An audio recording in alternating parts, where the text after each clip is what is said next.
préhistorique chez nous? La réponse est oui. Les archéologues ont bel et bien trouvé des traces très anciennes d'activités humaines, ainsi que des ossements, sur le territoire français. C'est bien la preuve que des hommes préhistoriques vivaient là avant nous, comme en témoigne cette dent vieille de 550 000 ans, ou encore ce crâne d'homme fossile datant de 450 000 ans, tous deux retrouvés, à Tautavel, dans les Pyrénées-Orientales. Mais c'est quoi la préhistoire? Eh bien, c'est la période la plus longue et la plus ancienne de notre histoire, puisqu'elle commence il y a 3 millions d'années, avec les premiers hominidés, nos lointains ancêtres, et se termine avec l'apparition de l'écriture vers 3500 ans avant Jésus-Christ.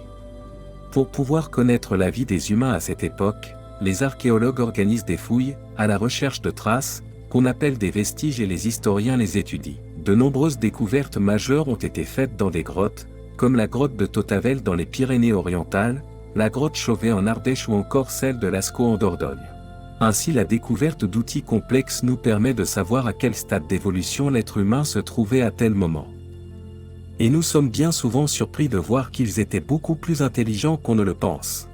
Par exemple le biface, un silex taillé, était un objet coupant multi-usage. La hache polie, apparue plus tard au néolithique, permettait de tailler des arbres et d'aménager le lieu de vie, à l'époque des premiers villages.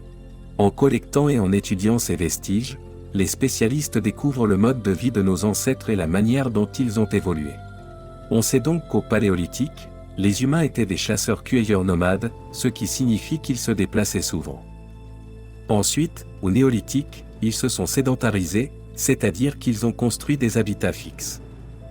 C'est aussi à cette époque, celle des premiers villages, que l'agriculture s'est développée. Le néolithique marque un tournant pour l'humanité car les premiers hommes dressent les bases de la vie moderne notamment avec le développement de l'artisanat, métier à tisser, travail du cuir, céramique, couture. D'autres découvertes nous étonnent, en effet, l'homme préhistorique était capable d'exprimer une sensibilité artistique, comme en témoignent les nombreuses sculptures et peintures rupestres. La dame de Brassempouille ou dame à la capuche en ivoire de mammouth daterait d'il y a 21 000 ans. La finesse des détails est surprenante. De splendides fresques comme celle des félins de la grotte Chauvet en Ardèche montrent une maîtrise artistique remarquable. Les hommes du néolithique, la dernière période de la préhistoire, nous ont aussi laissé des traces de leurs habitations, comme à Viol-en-Laval dans l'Hérault, et des constructions de pierres monumentales, des mégalithes, pour le moins mystérieux comme celui de Carnac, en Bretagne, où sont rassemblés environ 3000 menhirs. Grâce à la découverte et l'étude des vestiges laissés par nos ancêtres, tu connais désormais leur mode de vie et la manière dont ils ont évolué. Peut-être trouveras-tu un jour, toi aussi, des traces d'hommes préhistoriques et pourras-tu ainsi permettre d'en savoir davantage.